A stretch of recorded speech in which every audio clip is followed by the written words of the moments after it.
Hello students, आज हम अपना एक लेसन शुरू करेंगे जिसका शीर्षक है माँ का एक कहानी। इसमें सबसे पहले हम लोगों को शाब्दिक अर्थ समझना है इसका। इसके कवि हैं मैथिली शरण गुप्त।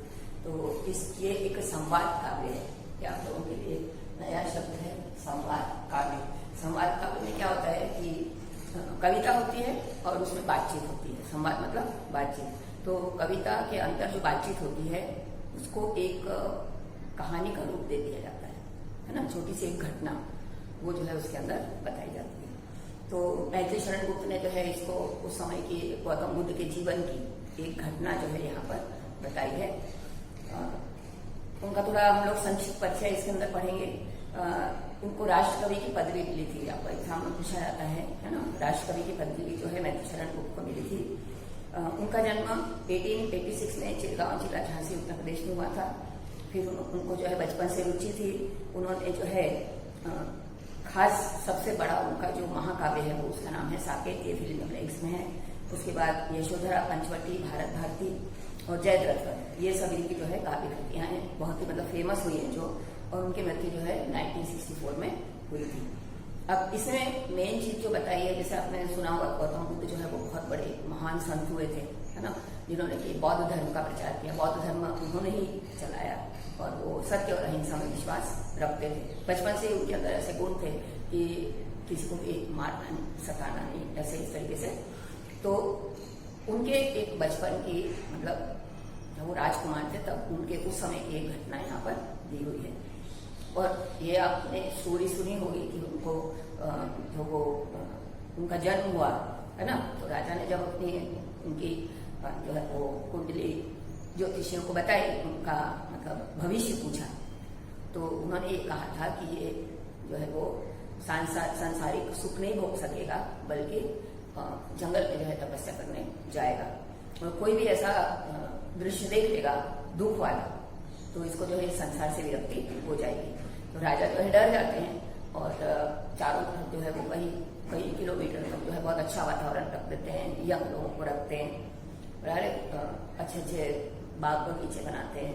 तो इस तरीके से तो बड़े हो जाते हैं सिद्धार्थ। उसके बाद में फिर एक दिन वो अपने सारथी के साथ जब घूमने निकलते हैं तो अपने राज्य के बाहर निकल जाते हैं। तब फिर जो है उनको ऐसे सब लोग दिखते हैं वहां पे। वो पूछते हैं कि भाई ऐसा क्यों है, ये व्यक्ति ऐसा खांस क्यों रहा है, या बीमार क्यों है, या इसको कहाँ ले जा रहे हैं मृत व्यक्ति को।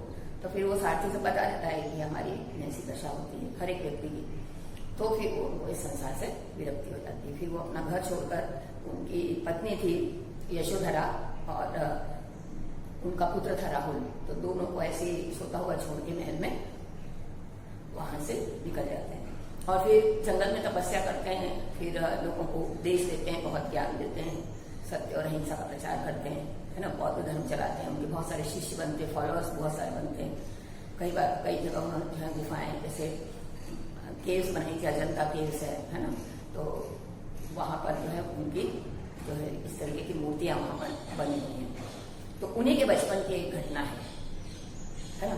तो गौतम बुद्ध के जीवन से का चरितार्थ जो है उनका जीवन चरितार्थ किया है इसके अंदर। संवाद शैली में इस कविता को गौतम बुद्ध के बचपन की एक घटना का उल्लेख है, जिसमें उनका पुत्र राहुल यशोधरा से राजकुमार सिद्धार्थ की कहानी को दोहराने का आग्रह करता है। वो तो चले जाते हैं। उसके बाद फिर दोनों माता और पुत्र महल में रहते हैं। तब जो है वो माँ उनको राहुल को जो है अपने पति के जो है जीवन की एक घटना सुनाती है। और फिर जो घटना हुई है उसका जो है हल भी पूछती है कि भाई ऐसा हुआ है तो क्यों हुआ, तो उनको इसका निर्णय बताना है।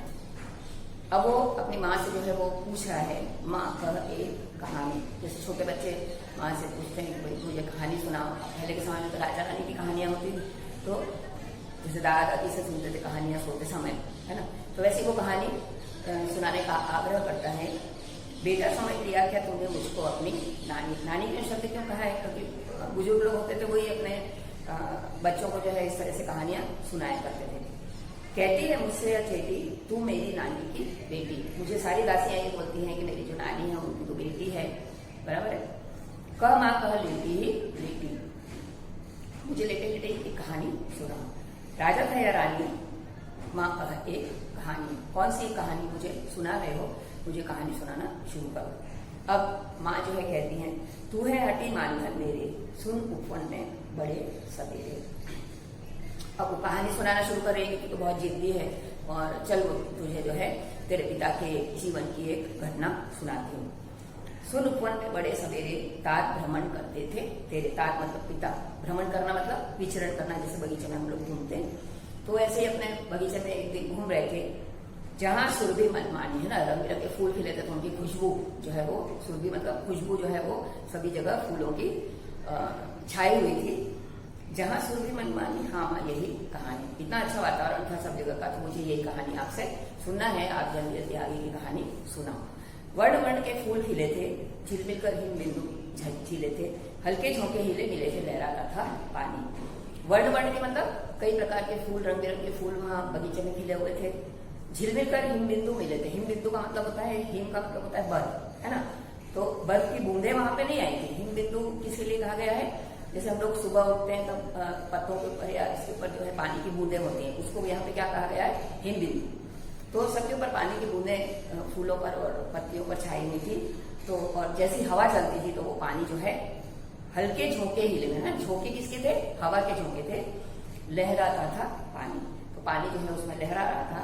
तो राहुल कहता है कि मुझे ये कहानी अच्छी लग रही है। गाते थे खग कल कल स्वर से। अब दूसरे वातावरण का वर्णन, पक्षियों की आवाजें जो है वो चहचहाते हैं पक्षी, है ना, पक्षियों के चहचहाने की आवाजें सुनाई दे रही थी। खग मतलब होता है पक्षी। सहसा एक हंस ऊपर से, ऐसा सब वातावरण था। तो अचानक में ऐसा हुआ कि एक हंस जो है ऊपर से जो है वो गिरा, बिद्ध होकर खग शर से। बिद्ध होना मतलब अटकना, है ना। खग मतलब पक्षी, शर मतलब तीर। तो तीर में अटका हुआ एक हंस जो है उनके पैर के पास आकर गिरता है। हुई पक्ष की हानि, जिससे कि उसके पंख जो है टूट गए थे। हुई पक्ष की हानि, करुणा भरी कहानी। तो बोलता है कि ऐसा हुआ था, ये तो बहुत ही दयापूर्ण कहानी है ना, इसके अंदर तो बहुत करुणा है कहानी में। चौंक उन्होंने उसे उठाया, जैसे उनके पांव के पास आके गिरा था, अचानक में उसको जो उठा लेते हैं। नया जन्म सा उसने पाया, तो उसे एक नया जन्म मिला। इतने में आखिर नया जन्म कैसे मिला, उसको ऐसा लगा कि अब मेरी जान बच सकती है, किसी ने मेरा ये कर लिया है। इतने में आखिर तक आया, इतने में जो है शिकारी आ जाता है, जिसने कि उस हंस का शिकार किया था, जिसने उसे तीर मारा था। लक्ष्य सिद्धि का मानी, है ना, जिसने कि अपना लक्ष्य पूरा कर लिया था। कौन सा लक्ष्य, उसको हंस को तीर मारने का। लक्ष्य सिद्धि का मानी, कोमल कठिन कहानी। ये तो मतलब बहुत ही कोमल कहानी भी है और बहुत कठिन, मतलब उसने आखिर तक ने ऐसा क्यों किया। अब वो जैसे ही शिकारी वहां पे आता है, मांगा उसने आहत पक्षी। तो जो आहत हो गया था, घायल हो गया था, वो पक्षी जो है वो शिकारी जो है वो तुम्हारे पिता से मांगने लगा। तेरे तात किंतु थे रक्षी, लेकिन तुम्हारे पिता ने तो उसकी रक्षा की थी। तब उसने जो था खग पक्षी, कौन खग पक्षी था, शिकारी, है ना, जिसने कि उसका शिकार किया। तो शिकारी का काम होता है कि वो उनका शिकार करना।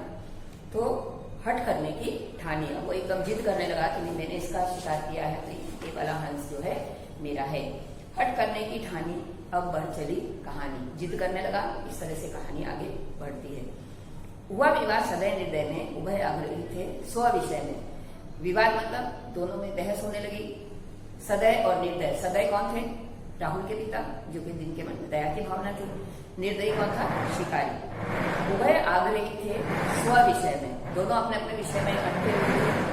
गई बात तक न्यायालय में, तो ये बात जो है राजा के दरबार में चली गई। सुनी सभी ने जानी, व्यापक हुई कहानी।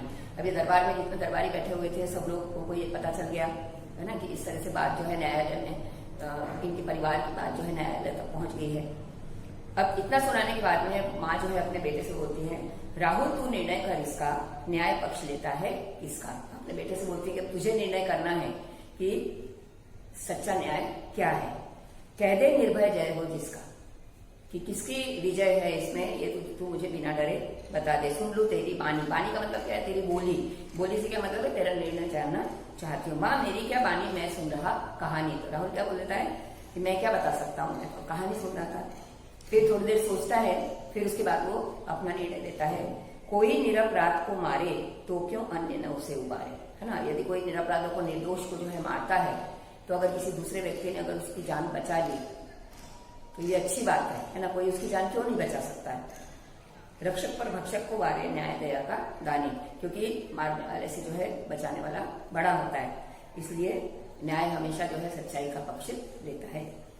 न्याय दया का तो फिर उसकी माँ बोलती है कि तूने ये कहानी बहुत अच्छे से समझ ली है, और न्याय जो है वो सच्चाई के पक्ष में ही हुआ था, मतलब क्योंकि मारने वाले से बचाने वाला बड़ा होता है। तो इससे हमको ये इसमें एक सीख भी है क्वेश्चन में कि भाई हमको जो है कभी भी किसी निर्दोष प्राणी को सताना या मारना नहीं चाहिए, और अगर है कोई हमारे पास सामने हमको ऐसा दिखता है तो हमको उसकी जान बचाने की कोशिश करनी चाहिए। यहाँ हमारी पोएम खत्म होती है। अब पहले CW में शब्दार्थ आएंगे, बराबर वैसे ही एज यूजुअल जैसे आप लोग लिखते हो PDF लिखना है। उसके बाद एक यहाँ पे है भाषा सज्जता, एक आपको हर बार मैंने ग्रामर में लिखने को बोला है, तो भाषा सज्जता में पेज नंबर 54, 55, 56 है ना, तो 54 से मैं आप लोगों को समझा रही हूँ, तो ये सब आपको ग्रामर की नोट में लिखना है। अब ग्रामर की नोट में जो है भाषा सज्जता देखेंगे आप लोग 54 पेज पर क्रियापद जो है, क्रियापद पे आपको ध्यान देना है। इसमें जो बताया गया है काल है ना, पहले मैं काल के बारे में आपको बता देती हूँ। काल का मतलब टेंस, आप लोग इंग्लिश में पढ़ते हो जैसे, तो उसमें 3 टेंस होते हैं, प्रेजेंट टेंस, फ्यूचर टेंस और पास्ट टेंस है ना। तो जो प्रेजेंट टेंस होता है उसको वर्तमान काल बोलते हैं, पास्ट टेंस को भूतकाल और फ्यूचर टेंस को भविष्य काल है ना। तो जो वर्तमान में बात चल रही है, प्रेजेंट समय में चल रही है, उसको वर्तमान काल बोलते हैं, जिसके अंत में हिंदी में आता है रहा है, रही है। और पास्ट टेंस में होता है जो बीता हुआ समय होता है, जैसे किया था है ना, ऐसे। और करेगा ये फ्यूचर टेंस में आता है, जो कि भविष्य में होने वाला है। तो यही आपको यहाँ पे दिया हुआ है। जैसे पहला है मेरा प्रताप ही ऐसा है, दूसरा तू मेरी बुद्धि को कुंद बताकर मेरा अपमान कर रहा है, तुम्हारा बाहर आना अपने खतरे से खाली नहीं, फिर भी तुम बाहर आ गए है ना। इसमें जो पहले दूसरे वाक्य में क्रियापद है और रहा है, तो ये वर्तमान काल है, आ गए, रहता था, ये सब भूतकाल है। 5वें और 6वें वाक्य में करेगा जो है ये भविष्य काल है। तो इसके 3 काल होते हैं, वर्तमान, भूतकाल, भविष्य काल। अब इसमें देखो आपको याद रखना है, अगर क्योंकि ये तो आपको बहुत आगे तक चलते हैं हिंदी में। है, हो, हूं वर्तमान है, आ, ए, ई, था, थे, थी भूत, गागे, गी को भविष्य जानो, लो बच्चों और काल पहचानो। ये अगर आप याद करोगे तो आपको काल बहुत अच्छे से समझ में आ जाएगा। अब इसमें आपको काल पहचान के लिखना है। रजत, अब इसमें था है तो ये भूतकाल, भविष्य काल, वर्तमान काल है ना। इसमें अपने को इस तरह से लिखना है, और ये सब आपको वर्कबुक में आएगा, तो उसमें से आपको देख के ये कंप्लीट करना है ना। तो यहाँ पे आपका ये तीनों पेज आपको लिखना है, 54, 55, 56। तो यहाँ पे ये लेसन जो है